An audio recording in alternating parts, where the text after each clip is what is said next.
आपली संस्कृती, आपले संस्कार सदा राहू दे आपल्या सोबत.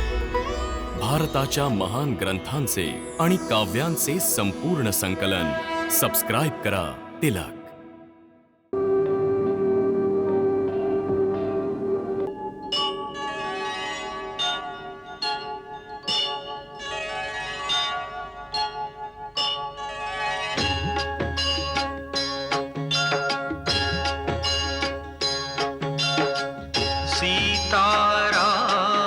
चरित अति पावन, मधुर सरस रस किति मन भावन.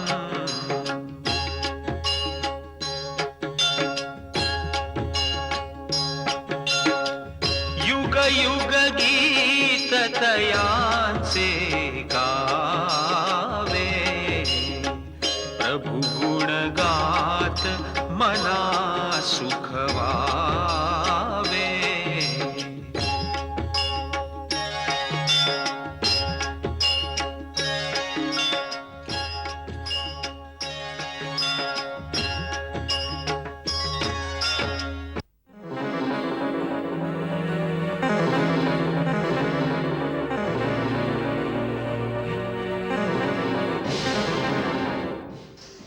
संकट येता जाणुनी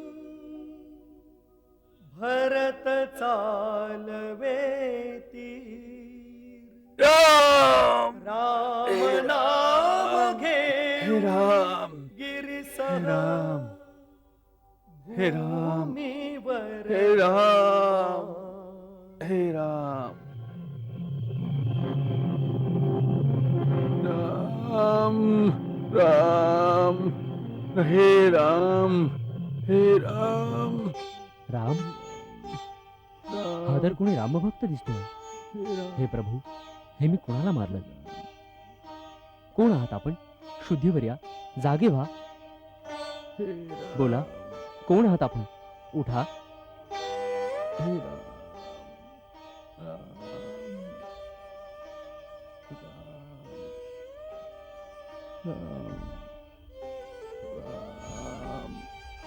राम हे राम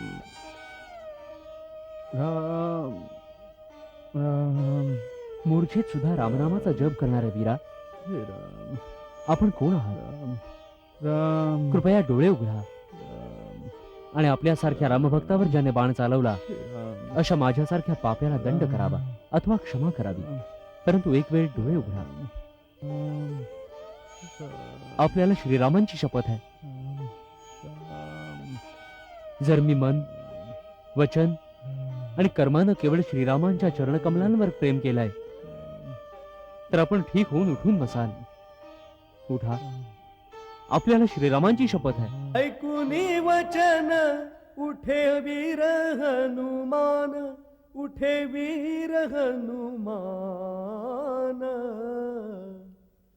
होई अचंबित पाहे प्रेमाने, होई अचंबित पाहे प्रेमाने.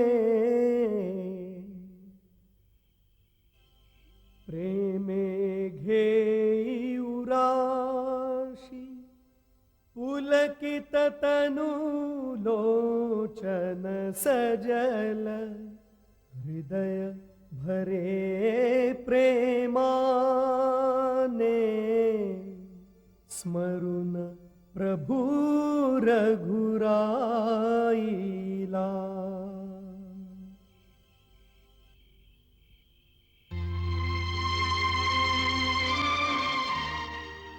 हे महात्मा,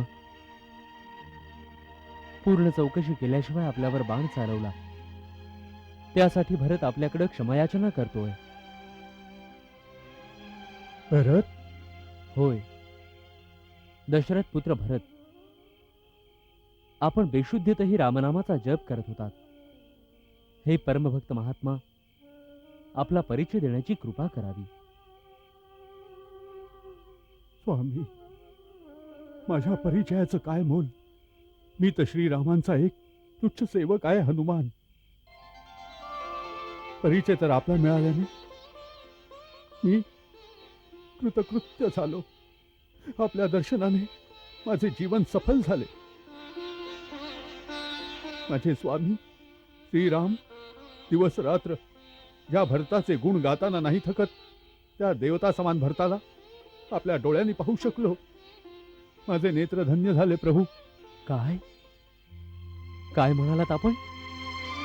श्रीराम माझी आठवण काढतात? काही खरं आहे? दादा माझीही आठवण काढतात कधी? कधी? ते तर झोपेत जागते वेळी, उठता बसता आपली अशा प्रकारे आठवण करत असतात, ज्याप्रमाणे कोणी भक्त भगवंताचे स्मरण करतो. आपल्याबद्दलचा त्यांचा स्नेह पाहून तर कधी कधी दुसरे भक्त हेवा करू लागतात.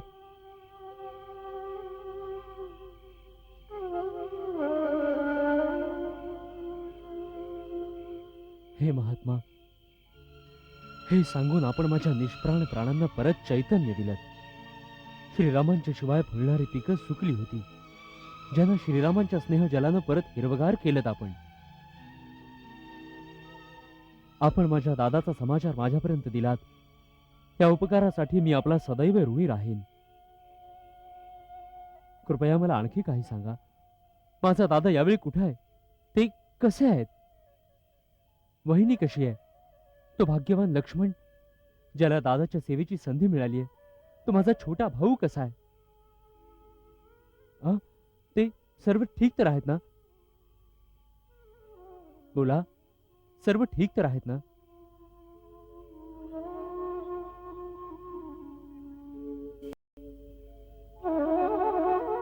सांगा, सांगा ना. सर्व सर्व ठीक तर आहेत ना? सर्व आनंदात तर आहेत ना? सांगा, काही बोला. कुशल राम सीता लक्ष्मणाचे विचारी भरत कुमार. सांगावे की न बोलावे, हनुमंत करी तो विचार.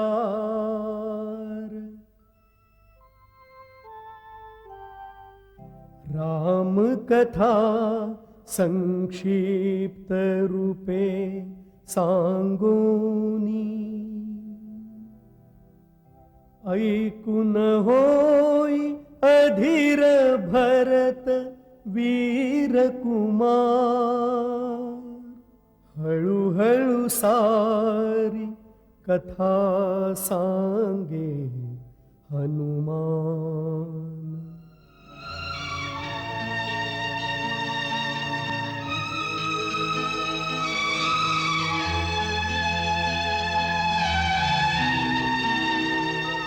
महाराज भरत, ही वेळ या गोष्टींची नाही. आपल्यासारख्या वीर पुरुषाला धीर धरला पाहिजे. आता मला आज्ञा द्यावी. मला रात्रीच्या रात्री तिथे पोचायचे आहे. जर सूर्यदेवांचा उदय झाला तर मोठा अनर्थ होऊन जाईल. नाही हनुमान, सूर्यात इतकं साहस नाही की तो लक्ष्मणाचे प्राण संकटात टाकू शकेल. मी एकाच बाणानं त्याचा रथ तोडून त्याची गती थांबवेन. हनुमान, तू तिथं धीर आणि विश्वासानं जा. तुझं तिथे लवकर पोचणं अत्यंत आवश्यक आहे. त्यासाठी मी शक्ती बाणाचं संधान करतो. तू त्या औषध पर्वतासह या बाणावर बसून जा. तुला हा लवकर तिथं घेऊन जाईल. नाही महाराज भरत, आपल्याला इतके परिश्रम करण्याची आवश्यकता नाही. प्रभू श्रीरामांची माझ्यावर अशी कृपा आहे की त्यांचे नाव घेताच माझी सर्व कार्य सिद्ध होतात. जय श्रीराम.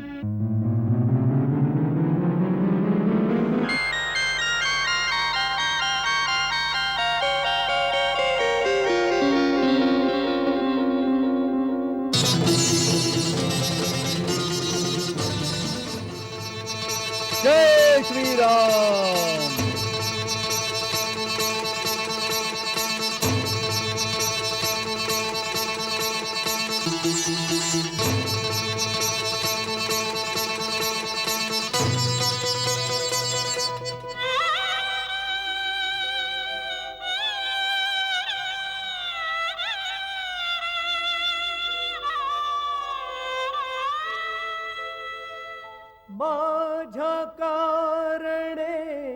प्रभु साहे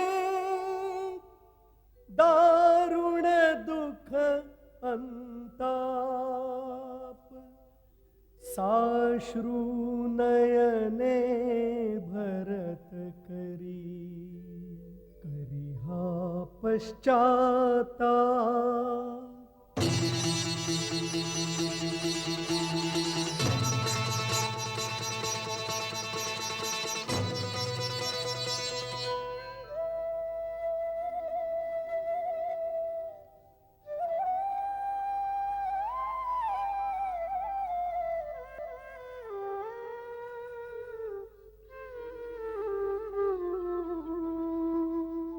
क्षणोक्षणी व्याकुळता येई हळूहळू धीर सुटे करी विलाप मनातही सांगे लक्ष्मणा तेच माझ्या प्रेमळ अनुजा बोल काही बोल नको दुखवू मनाला बोल काही बोल दादा दादा म्हणूनी दादा दादा म्हणूनी शब्द प्राणामध्ये भय माझ्या प्रेमळ अनुजा बोल काही बोल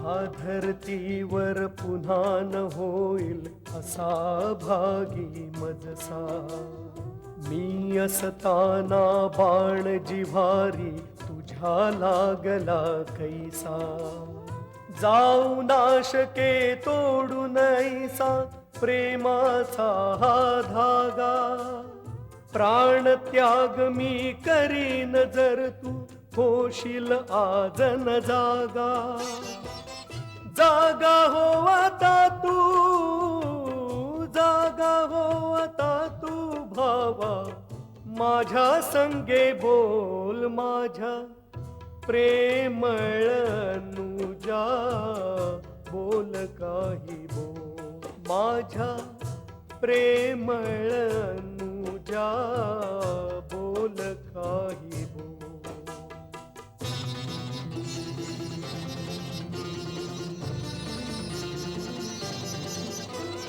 रात्र संपली हनुमंता अजून काना येशी आस संपली डोळ्यामधली अजून काना येशी सूर्योदया सूर्यवंशीचा सूर्य मावळून द्यावा बोलविण्या विना बोलविणारा बोल न बोले बोल गप्प गप्प राहुनी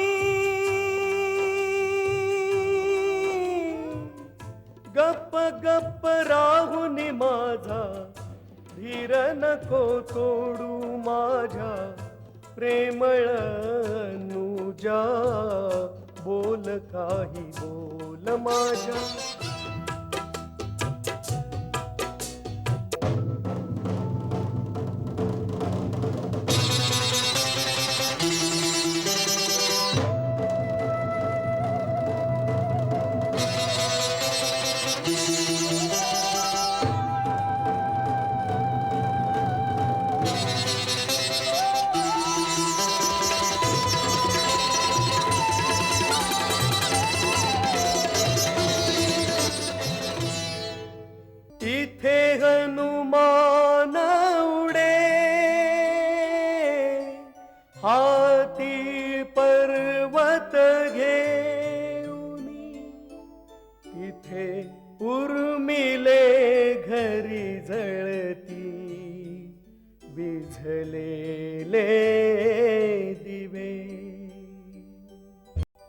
वैद्यराज वैद्यराज मी वनसे आणले.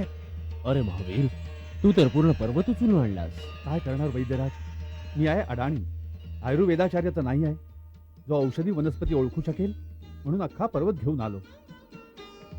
आपणच आता ओळखून घ्या ना यातील संजीवनी. चला वैद्यराज.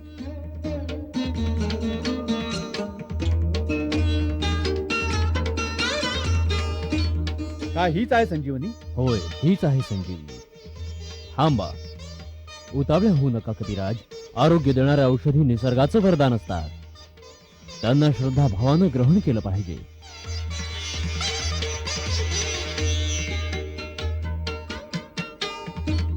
जय भगवान धन्वंतरी. हे दिव्य औषधी, हे प्राणदायी माता संजीवनी. मी सुशयीन वैद्य एका परमवीर सूर्यवंशी राजकुमाराच्या जीवनाची भीक मागतो तुझ्याकडे. हे मंगलकर्णी, आपल्या गुणांना प्रकट कर. आपल्या दिव्य प्रभावानं आरोग्यशास्त्राचे आयुर्वेदिक सिद्धांतांना सिद्ध कर. माते, एका धर्मरत मानवाच्या कल्याणासाठी तुझ्या पानांची आवश्यकता आहे. आपल्या पानांनी माझ्या रोग्याला आशीर्वाद प्रदान करावे.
कुठे आहे तो मेघनाथ?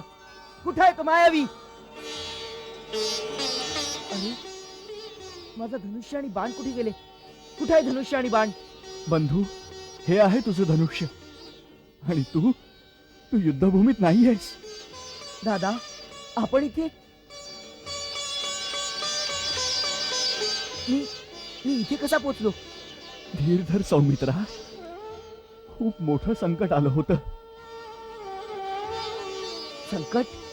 होय माझ्या भावा, आणि रघुकुलावर आलेल्या संकटाचं निवारण केलं संकटमोचन हनुमानानं.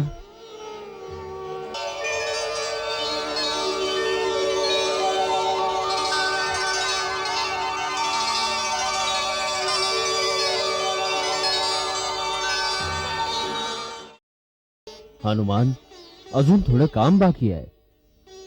आपण आज्ञा करा वैद्यराज. दिव्य औषधांच्या या पर्वताला जिथून उचलून आणलं होतं त्याला परत तिथंच नेऊन ठेवावं. त्याची काय आवश्यकता आहे वैद्यराज सुषेण? अत्यंत आवश्यकता आहे. आवश्यकताच नाही, धर्म आहे. तिचे औषधी गुण तिथेच स्फुटित होतील. जगत कल्याण त्याचप्रमाणे दुःखी पीडितांना उपयोगी येणारी नैसर्गिक संपत्ती कोण्या एकाची संपत्ती नसते.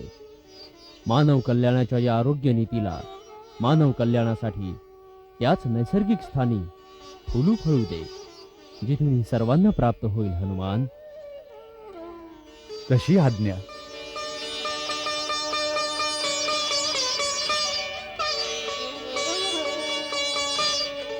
इथे हनुमान उडे, हाती पर्वत घेऊनी, तिथे उर्मिले घरी जळती विझलेले दिवे. ही सूचना देऊन तू माझे प्राण वाचवलेस माते, माझे प्राण वाचवलेस. मुली, आता तर सर्व ठीक झालंय, आता का रडतेस? तुला नाही माहित माते, रघुवरांची काय दशा झाली असेल.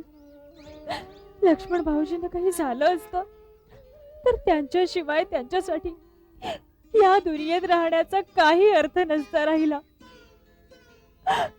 हाच विचार करून माझं मन सारखं घाबरतंय. शुभ शुभ बोल मुली, चांगले विचार कर. तुझा धर्म, तुझे सतीत्वच त्या दोन्ही भावांचं रक्षण करेल. शेवटी विजय त्यांचाच होईल. तू या गोष्टीवर दृढ विश्वास ठेव मुली. हनुमान, आणखी थोडं काम बाकी आहे. आपण आज्ञा करा वैद्यराज. दिव्य औषधांच्या या पर्वत शिखराला जिथून उचलून आणलं होतं तिथं पुन्हा ठेवून परत यावं. जशी आज्ञा. इथे हनुमान उडे, हाती पर्वत घेऊनी, तिथे उर्मिले घरी जळती विझलेले दिवे.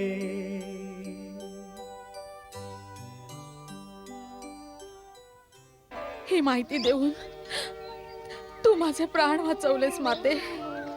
तुझा धर्म, तुझं सतीत्वच त्या दोन्ही भावांचं रक्षण करेल. शेवटी विजय त्यांचाच होईल. तू या गोष्टीवर दृढ विश्वास ठेव मुली. हा काल नेहमी काही कामाचा नाही निघाला. एका वानरालाही थांबवू शकला नाही. जर थांबवू शकला असता तर दुसरा भाऊही अजूनपर्यंत लहान भावाच्या दुःखात वेडा होऊन मेला असता. परंतु आपण चिंता नका करू पिताश्री. आज मी तो अमोघ प्रयोग करायला जातोय, जो प्रयोग मी आजपर्यंत कधीही केला नव्हता. कारण कुठल्याही कठीण प्रसंगी तो प्रयोग करणं योग्य ठरलं असतं. आता ती वेळ आलीये. आज मी कुलदेवी निकुंबलेच्या गुप्त मंदिरात जाऊन तो तांत्रिक यज्ञ करणार आहे, ज्यामुळे मला तो दैवी रथ प्राप्त होईल जो अजय आहे. परंतु आपण ही बातमी गुप्त ठेवावी. इतकी गुप्त की इथल्या लोकांनाही पत्ता लागणार नाही, ज्यामुळे माझा यज्ञ पूर्ण होईपर्यंत कुणालाही माहिती नसेल की मी कुठे आहे. आपण राक्षसी सेनेबरोबर महाभट योद्ध्यांना युद्धात पाठवा, ज्यामुळे वानर सेनेबरोबर दोन्ही भाऊ त्यात अडकले जातील आणि त्यांनाही पत्ता लागणार नाही. मेघनाथ, तुझी ही योजना फार चांगली आहे, परंतु युद्धाची वेळ आहे.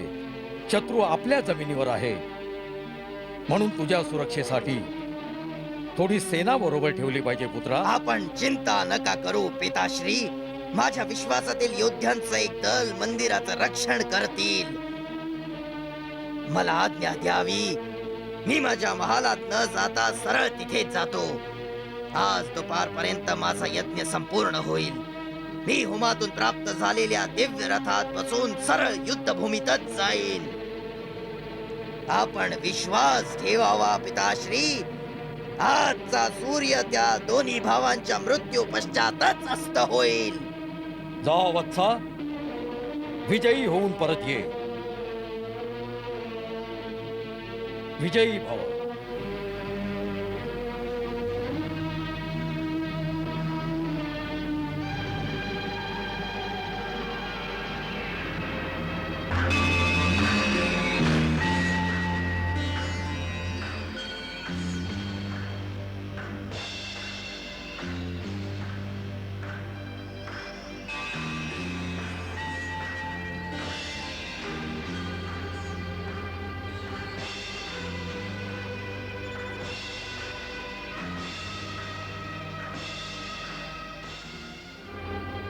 माते,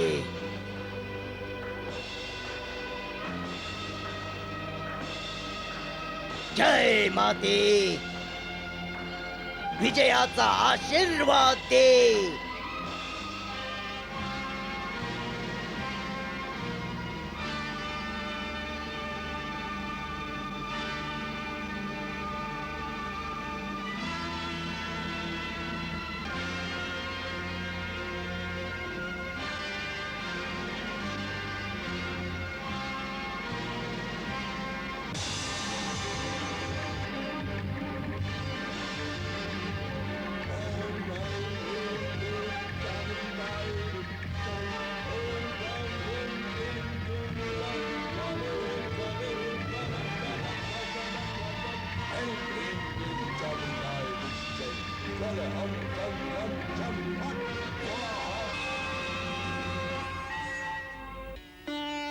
दादा, आपल्यावर इतकं मोठं संकट आलं आणि आपण मला जरासुद्धा जाणवू दिलं नाहीत.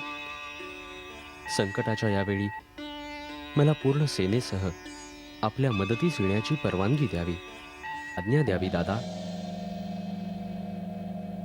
नाही नाही नाही. दादा, काय झालंय? कुणाला नाही नाही म्हणताय? कुणा वेड्याला. वेडा? कोण दादा? तोच भरत. दादा भरत? होय, तोच तुझा भरत दादा. पूजेला बसलेला असताना असा वाटला जणू भरत यावेळी खूप काळजीत आहे. मी त्याच्या हृदयाची वेदना जणू काही अनुभवत आहे. अवश्य काळजीत असणार. हनुमानाने त्यांना सर्व काही सांगितलं असेल. मग अशा परिस्थितीत त्यांचं मन कसं स्थिर राहू शकेल? मी जर त्यांच्या जागी असतो ना, तर सर्व सेना घेऊन अयोध्येतून निघालो असतो. नाही नाही. दादा, असंही असू शकतं ना की भरत दादा खरोखरच सेना घेऊन निघाले असतील? नाही, भरत असं नाही करणार. का? कारण तो मर्यादा समजतो. तो माझ्या आज्ञेशिवाय अयोध्या सोडून कधीही नाही येणार. परंतु जेव्हा आपणच संकटात आहात, आपल्या मदतीसाठी आपली परवानगी घ्यावी लागेल. कोण आहे आपल्या नंतर तिथे परवानगी द्यायला? गुरुदेव. गुरुदेवांची परवानगी घ्यावी लागेल आणि ते अवश्य त्याला सांगतील की राम वनवासाच्या काळामध्ये अयोध्येच्या संपत्तीचा कधीच उपयोग नाही करणार. गुरुदेव धर्म आणि मर्यादा जाणतात आणि ते हेही जाणतात की माझा लक्ष्मण असताना मला कोणत्याही सेनेची काहीच आवश्यकता नाही. लक्ष्मण एकटाच अनेक सेनांना पुरेसा आहे. दादा, आपण मर्यादेची सीमा आहात. परंतु काहीही म्हणा, जर का मी असतो ना, तर सेना घेऊन कधीच निघालो असतो. परंतु भरत माझ्या आज्ञेशिवाय अयोध्येला असुरक्षित सोडून एक पाऊलही नाही उचलणार. मी त्याला ओळखतो लक्ष्मण. भरतासारखा महापुरुष धरतीवर अभावानच जन्माला येतो. त्याला मनापासून नमस्कार कर.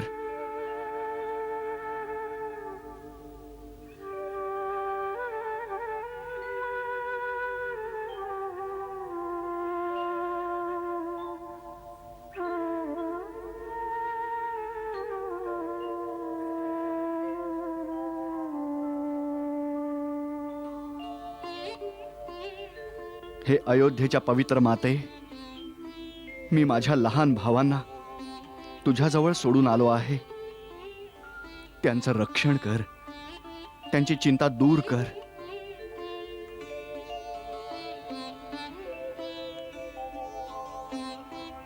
प्रभू प्रभू, एक महत्वपूर्ण समाचार आहे. काय समाचार आहे? प्रभू, माझ्या गुप्तचरांनी समाचार आणला आहे की इंद्रजित मध्यरात्रीपासून देवी निकुंबलाच्या मंदिरात एक तांत्रिक यज्ञ करीत आहे. तर काय झालं? तो यज्ञ त्याला माझ्या हातून वाचवू शकणार आहे? आपल्याला माहित नाही लक्ष्मण बंधू. जर हा यज्ञ पूर्ण झाला तर त्याच्या ज्वाळेतून एक दिव्य रथ प्रकट होईल, आणि जोपर्यंत इंद्रजित त्या रथावर बसलेला असेल तोपर्यंत इंद्रादी सर्व देवता मिळून सुद्धा त्याला पराजित नाही करू शकणार. हे स्वतः ब्रह्माजींचे त्याला वरदान आहे. ब्रह्माजींचं वरदान? होय. एकदा इंद्राने रावणाला बंदी केले होते आणि आपल्या बरोबर घेऊन जात होते. तेव्हा इंद्रजितने आपल्या अंतर्धान होण्याच्या मायावी शक्तीचा प्रयोग करून अदृश्य रूपात इंद्राच्या रथावर जाऊन न केवळ आपल्या पित्याचे बंध सोडले, परंतु इंद्राला बंदी करून आपल्या बरोबर लंकेला आणले.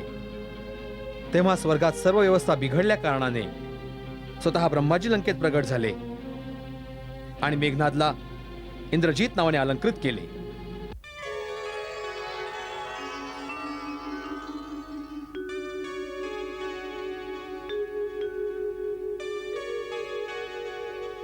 हे वीर मेघनाद, आम्ही तुझ्या प्रचंड पराक्रमाची प्रशंसा करतो. आजपासून तू तिन्ही लोकात इंद्रजित या नावाने ओळखला जाशील. यामुळे इंद्राची ख्याती नेहमीसाठी कलंकित राहील. आता मी तुझ्याकडे स्वर्गलोकाची व्यवस्था राखण्यासाठी देवराज इंद्राला मागतो. पितामह, आपण स्वतः मागायला आलात म्हणून इंद्राला परत करेन, परंतु त्या बदल्यात मला काय मिळणार? त्याच्याऐवजी तू जे वरदान मागशील ते आम्ही तुला देऊ. तर हे पितामह, जर आपण आमच्यावर प्रसन्न आहात तर आपण मला अमर करा. माझा मृत्यू कधीही न हो.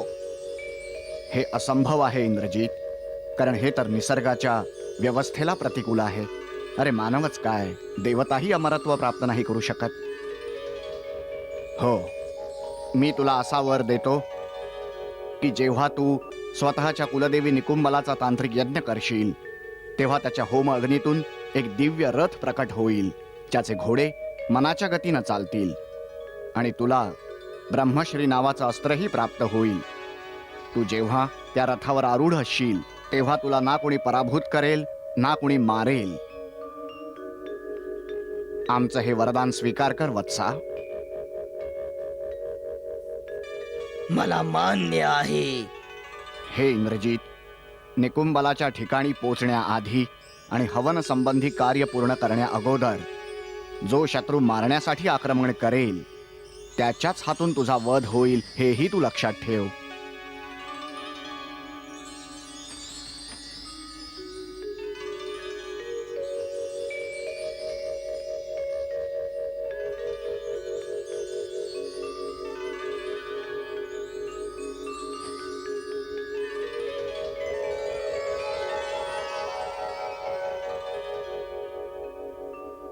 जर कोणी देवीच्या गुप्त स्थानांवर पोचेल तरच आक्रमण करेल ना? प्रभू, अशा प्रकारे त्याच्या मृत्यूबाबत वक्तव्य केलं आहे. हीच वेळ आहे की बंधू लक्ष्मण आपले मुख्य योद्धे आणि सेनासहित त्या पहाडात असलेल्या निकुंबला मंदिरावर ह्याच वेळी आक्रमण करेल. दादा, मला आज्ञा द्यावी. आज मी त्या राक्षस कुमाराची जीवन लीलाच संपून टाकतो. अवश्य, परंतु युद्ध विचारपूर्वकच करावं. त्या महाभयंकर राक्षसाच्या मायेला मी ओळखतो. तो ब्रह्मास्त्राचा जाणकार आहे, बुद्धिमान आणि महामायावी होण्याबरोबरच परमवीरही आहे. इंद्रजित जेव्हा रथात बसून आकाशातून संचार करू लागतो तेव्हा ढगांच्या आड लपलेल्या सूर्याप्रमाणे त्याच्या गतीचा पत्ताच लागत नाही. याचसाठी हे सौमित्र, तू वानरराज सुग्रीव, हनुमान आणि जांबुवंत अशा वीरवरांबरोबरच जा. निकुंबलाचं मंदिर ओळखण्यासाठी एखाद्या गुप्तचराला घेऊन जा. प्रभू, तिथे पोहोचण्याचा मार्ग फार लांबचा आणि वेडावाकडा आहे, परंतु मी तो मार्ग जाणतो जो लहान आणि गुप्त आहे. मी लक्ष्मणाला त्या मार्गाने सेनेसहित लवकरच येथे घेऊन पोहोचेन. परंतु आम्हाला आपल्याला सोबत पाठवायला संकोच वाटतो. का? प्रभू, माझ्यावर विश्वास नाही? आमच्या संकोचाचा वेगळा अर्थ काढू नका तुम्ही बिभीषण महाराज. आमचा आपल्यावर पूर्ण विश्वास आहे. परंतु आम्ही हेही जाणतो की या परिस्थितीत संकट आहे आणि आम्ही आपले प्राण संकटात नाही घालू इच्छित. आपण बरोबर बोलताय दादा. तिथे खूपच संकट आहेत, परंतु आपण निश्चिंत राहावं. आपला लक्ष्मण तिथे असताना महाराज विभीषणांच्या केसालाही कुणी धक्का नाही पोचवणार. गंधर्व राजकुबेराने स्वतः मला प्रकट होऊन सांगितलं आहे की युद्धात मेघनाद महाराज विभीषणांवर यम अस्त्राचा प्रहार करेल. हे अस्त्र त्याने ह्यांच्यासाठीच सांभाळून ठेवलंय. कुबेराने मला त्या अस्त्रांच्या उपायांचा विधी आणि या अस्त्रांच्या संवारासाठी दुसऱ्या अस्त्रांची माहिती दिलेली आहे. दादा, आपण निश्चिंत होऊन आम्हाला जाण्याची परवानगी द्यावी. आम्ही यांना तुझ्या भरवशावर पाठवत आहोत लक्ष्मण. लक्षात ठेव, आम्ही यांना लंका नरेश बनवण्याचं वचन दिलं आहे. हे वचन सत्यात उतरवण्यासाठी, यांच्या सुरक्षेसाठी आम्ही आमच्या प्राणाचीही पर्वा नाही करणार.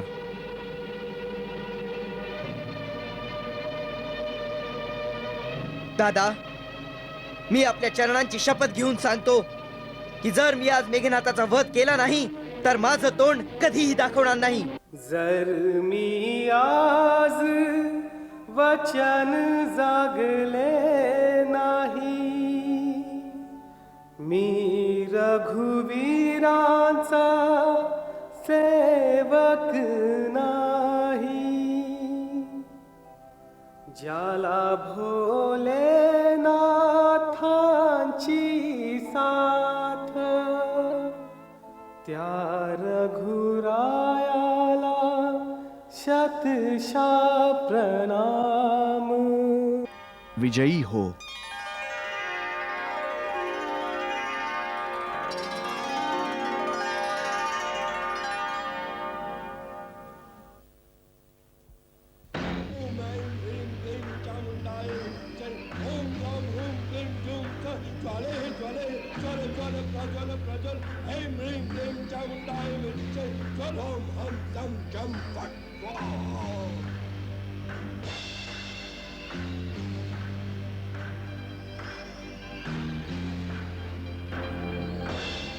ओम ह्रीं क्लीं निकुंबलाय देवयाय नमः.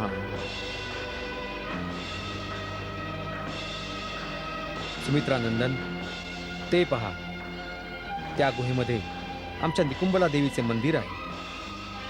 त्याच्या दरवाजावर मेघनाचे वीर सैनिक पहारा देत आहेत. तो आत बसला आहे. त्याचा रथ बाहेर उभा आहे. तो होम करत आहे. ओम ऐं ह्रीं क्लीं चामुंडाय विच्चै. ओम ब्लां ह्रूं क्लीं क्लूं च. ज्वाले हे ज्वाले, ज्वल ज्वल प्रज्वल प्रज्वल. ऐं ह्रीं क्लीं चामुंडाय विच्चै. ज्वल हं तं लं चं फट् स्वाहा. आपल्या सैनिकांना सांगा की त्या पहारेकरावर हल्ला करा आणि शत्रुसेनेचा मोर्चा तोडून आत जाण्याचा मार्ग करा. महाराज सुग्रीव, तो मार्ग उघडताच आपण आपल्या प्रमुख योद्ध्यांसह आत निघून जावे आणि ज्या प्रकारे शक्य होईल त्या प्रकारे यज्ञाचा विध्वंस करावा. त्याला आपली तांत्रिक पूजा अर्धवट सोडण्यास भाग पाडावे. मग मेघनाथ बाहेर येईल आणि लक्ष्मण त्याला युद्धाचे आवाहन करेल. घाई करा महाराज सुग्रीव. तशी आज्ञा. हर हर महादेव, हर हर महादेव, हर हर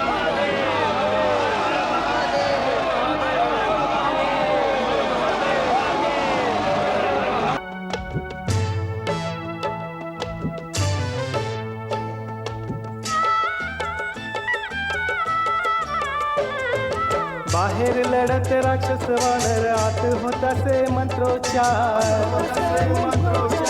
पार करुनी लंका आले कठीण त्यांना कुठला द्वार आता हत्यारांनी घाले विघ्न त्या यज्ञात यज्ञ पूर्ण झाले तर अजय होईल लंकेश कुमार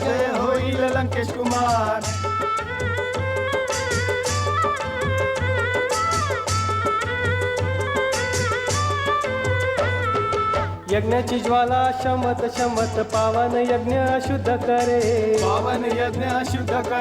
यज्ञात विज्ञानावयासाठी सैनिक महायुद्ध करे साधकाचा आराधकाचा मार्ग बाधक बनून युद्ध करे नाही विचलित होरथ इंद्र कोणी कितीही प्रयत्न करे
ओम ऐं ह्रीं क्लीं चामुण्डाय विच्चै हर हर महादेव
मेघनाच्या ललकारण्याने असे वाटते की हनुमान, सुग्रीव आणि जांबवंतजी त्याच्या यज्ञाचा विध्वंस करण्यात सफल झाले आहेत.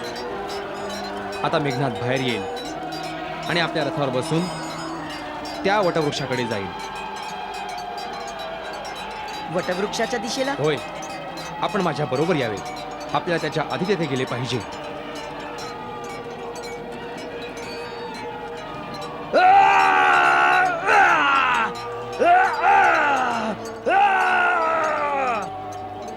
बंधू लक्ष्मणा, मेघनाथ युद्धात जाण्याआधी एक वेळ येथे अवश्य ये. का? तो येथे येऊन भूतांचा बळी देतो, त्यानंतरच युद्धाला प्रवृत्त होतो.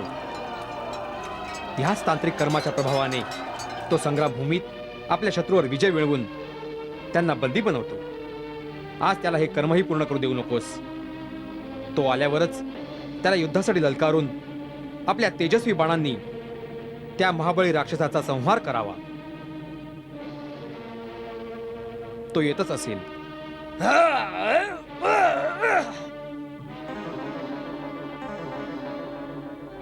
चला. बंधू लक्ष्मणा, आपल्या बाणाचे लक्ष करताना सावध राहा.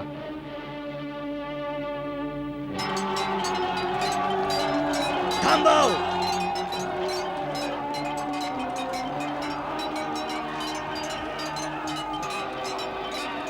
राक्षस कुमार, मी तुला युद्धासाठी आवाहन देतो. आपली अस्त्र घेऊन सावध राहा. अवश्य लक्ष्मण, तू 2 दिवसापासून माझ्या हातून मरता मरता वाचलायस, परंतु आज तू इथून जिवंत परत नाही जाऊ शकणार.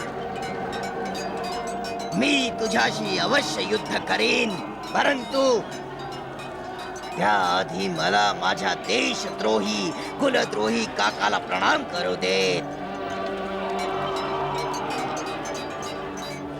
विभीषण काका, देशद्रोही आणि कुलद्रोही तर ऐकले होते, परंतु संतानद्रोही नव्हते ऐकले. आज आपण तेही पद प्राप्त केलं. मी तुमच्या पुत्रासारखा आहे, तरी सुद्धा माझ्या गुप्त आणि मार्मिक ठिकाणांवर, जिथे लंकेचे साधारण लंकावासी पोहोचू शकत नव्हते, तिथे तुम्ही शत्रूला घेऊन आलात. हा?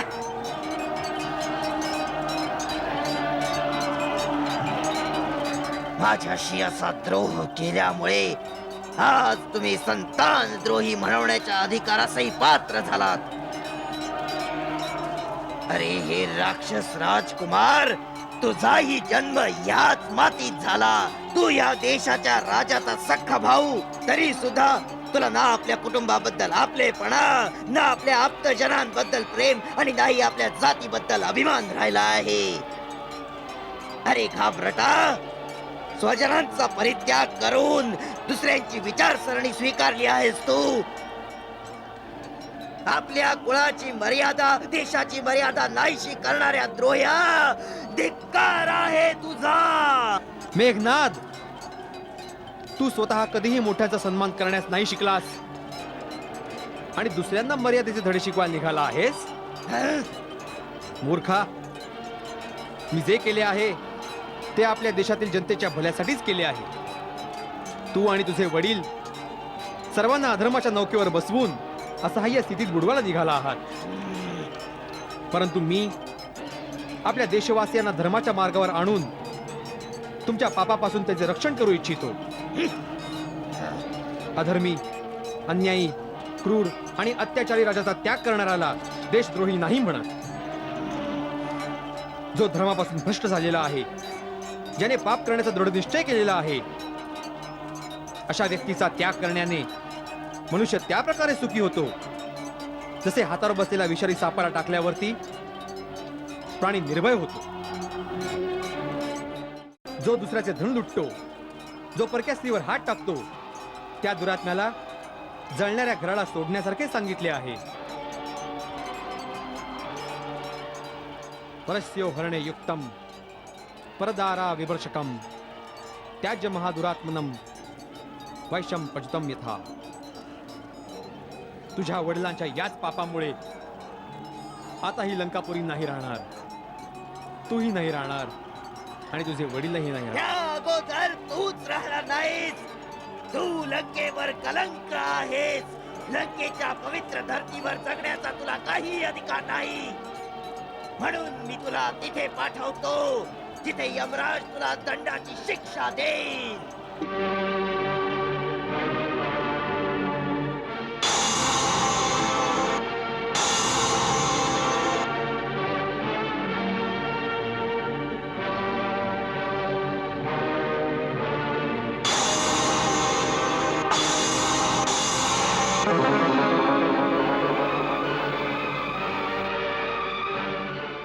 लक्ष्मण, तुझ्या रक्षण करण्यामुळे हा केव्हापर्यंत जिवंत राहील आणि तू ही कुठवर जिवंत राहशील. प्रथम तुझंच कल्याण करतो.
गर्वाने मेघनाथाने लक्ष्मणावर सोडिला ब्रह्मास्त्र. अतिविनम्र होत लक्ष्मणाने ब्रह्मास्त्रास वंदन केले. जाऊनी लक्ष्मणा जवळ ब्रह्मास्त्र विना परिणाम परताला. काय रहस्य कशी ही माया इंद्रजीत ही समजू ना शकला.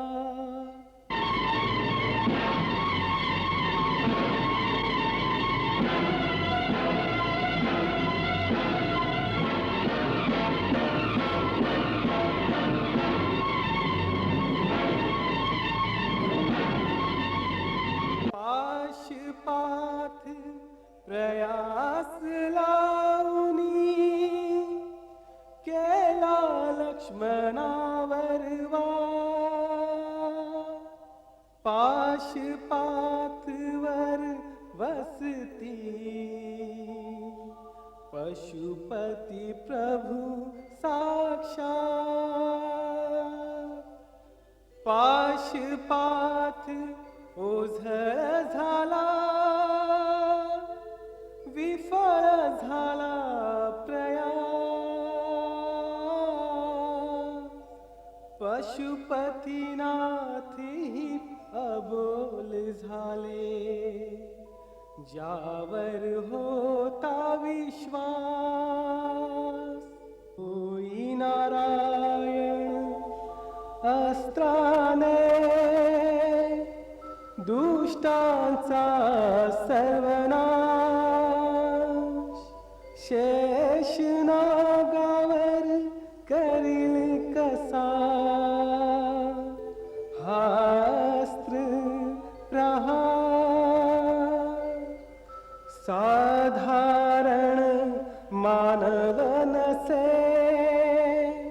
हा लक्ष्मण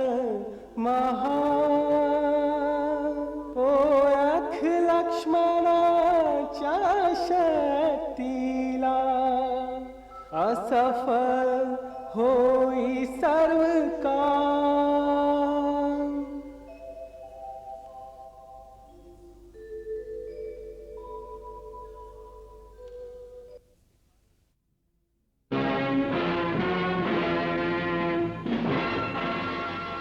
मला वाटतं मेघनाथ आज परत पळून गेला.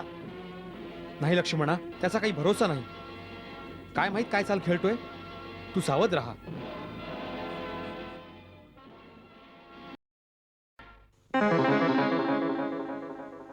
पिताश्री, पिताश्री, पिताश्री.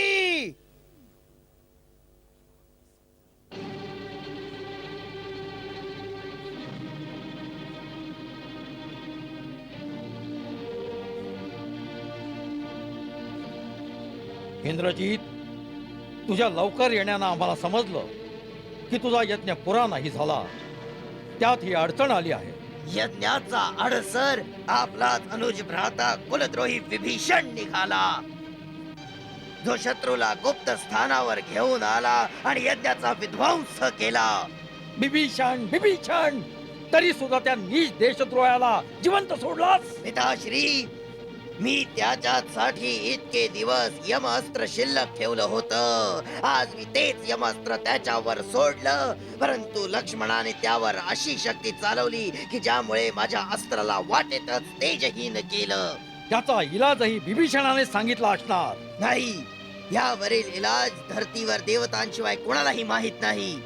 तर काय लक्ष्मणाला देवतांनी सांगितलं? नाही, त्याला कोणीही सांगण्याची आवश्यकताच नाही. लक्ष्मण देवतांचा देव आहे. लक्ष्मण नर नाही, कोणी अवतार आहे. इंद्रजीत,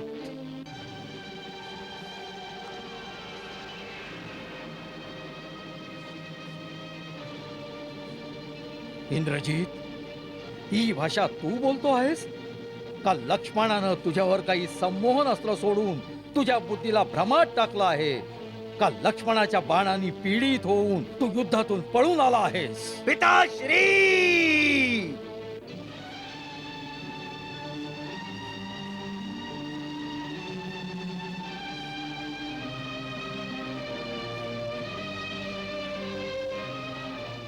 क्षमा करावी महाराज, परंतु कुणी मला भेकड म्हणेल ही गोष्ट मला सहन नाही झाली. पिताश्री, मी भेकडपणामुळे नाही आलो. एका मुलाप्रमाणे आपलं कर्तव्य पाळण्यासाठी आलोय. आपलं कल्याण हो या प्रयोजनासाठी आपल्याला सांगायला आलोय की आपण आपल्याला, आपल्या बरोबर वैभवशाली राक्षस जातीला आणि तमाम लंकावासियांना सर्वनाशापासून वाचवा. अजूनही वेळ आहे पिताश्री. आपण सीतेचा मोह सोडून श्रीरामाला शरण जावं. तो मनुष्य नाही, स्वतः नारायणाचा अवतार आहे. तुझी बुद्धी भ्रमित झाली आहे इंद्रजीत. जो अशा प्रकारे बायकांसारखा अनर्थ प्रलाप करू लागला आहेस, ही वीरांची भाषा नाही. तुला कोणी सांगितलं की ते वनवासी पोरगे परमेश्वराचा अवतार आहे?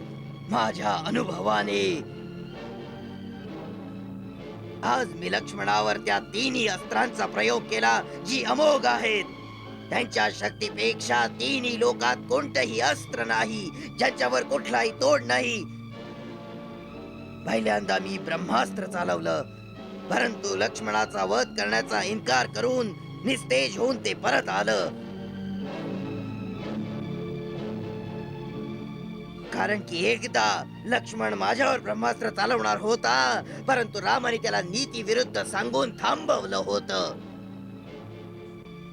आजही ब्रह्मास्त्राने मला हेच सांगितलं की यावेळी याचा प्रयोग नीती विरुद्ध आहे. हे चालविल्याने देवलोक, पाताळ, पृथ्वी तिन्ही लोकात विनाशाच्या ज्वाला भडकून उठतील. परंतु हे सर्व अधर्म आणि अन्यायाला विजय मिळवून देण्यासाठी नाही होऊ शकणार. म्हणूनच ब्रह्मास्त्र निस्तेज होऊन परत आलं. मग मी शिवाचे त्रिनेत्रधारी पाशुपात अस्त्र चालविलं, परंतु ते लक्ष्मणाला नमस्कार करून लुप्त झालं. मग मी भगवान नारायणांचं अमोघ चक्र, जे त्रिलोकाचं अंतिम अस्त्र आहे, ते चालवलं, परंतु नारायण चक्र लक्ष्मणाला प्रदक्षिणा घालून परत आलं. हे अंतिम प्रमाण होतं, जे पाहून माझा विश्वास झाला की हे नर नाहीत, स्वतः नारायणाचा अवतार आहेत. आणि तू आपल्या वडिलांना हे प्रवचन देण्यास आलायस की हे पिता, तो तुम्ही तिन्ही लोकात आपल्या विजयाचा डंका वाजवून अखंड यश प्राप्त केला आहे, त्या यशाला धुळीत मिळवून 2 वनवासी भिकाऱ्यांच्या पायाशी जाऊन बसावं. इंद्रजीत, लक्षात ठेव, जो स्वतः आपल्या हातानं आपल्या कीर्तीला धुळीत मिळवतो, देवताही त्याचा सन्मान नाही करत. ते म्हणतील, मृत्यूच्या भयानं रावणानं हार स्वीकारली. हा, त्यांच्या शक्तीमुळे तू भयभीत दिसत आहेस. तुझं मन आणि शरीर दोन्ही थकलेले आहेत. जा, आपल्या महालात जाऊन विश्राम कर. हे युद्ध रावणाचं आहे आणि रावण ते एकटाच लढेल. रावणाचा मार्ग नक्की झाला आहे. त्याला अपमान आणि अपयशाचा नवा मार्ग नको दाखवूस इंद्रजीत.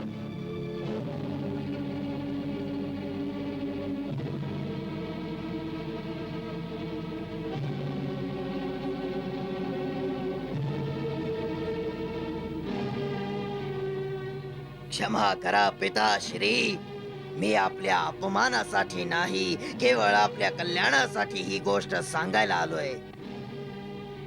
जिथवर माझा संबंध आहे, मी हे युद्ध सुरू केलेलं आहे.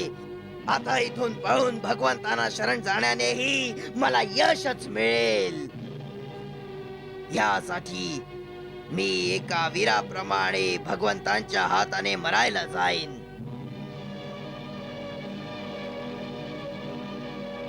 जो वडिलांना विमुख करून जातो, त्याचा देवही आदर नाही करत. यावेळी माझं स्थान राजमहालात नाही, केवळ युद्धभूमीतच आहे. जरी रामाने मला तिन्ही लोकांचं राज्य प्रदान केलं, तरी सुद्धा मी युद्धभूमीतून पळालेल्या भेकडाच्या नावाने जिवंत नाही राहणार. कारण माझा आत्माही माझा सन्मान नाही करणार, तर दुसरे काय करतील?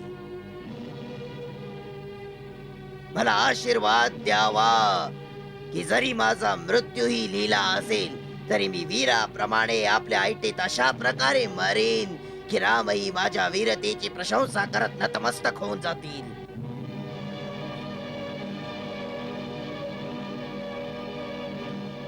जरी तो नारायणही असला, तरी तो माझ्या विजयाचं रूप असेल.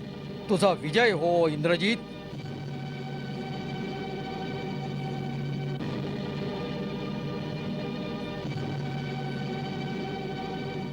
मंगल भाव मनात जपोनी,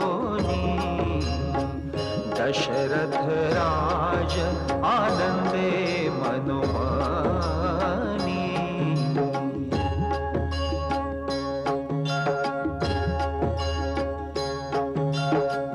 सीताराम चरित अति पावन, मधुर सरस रस किति मन भावन.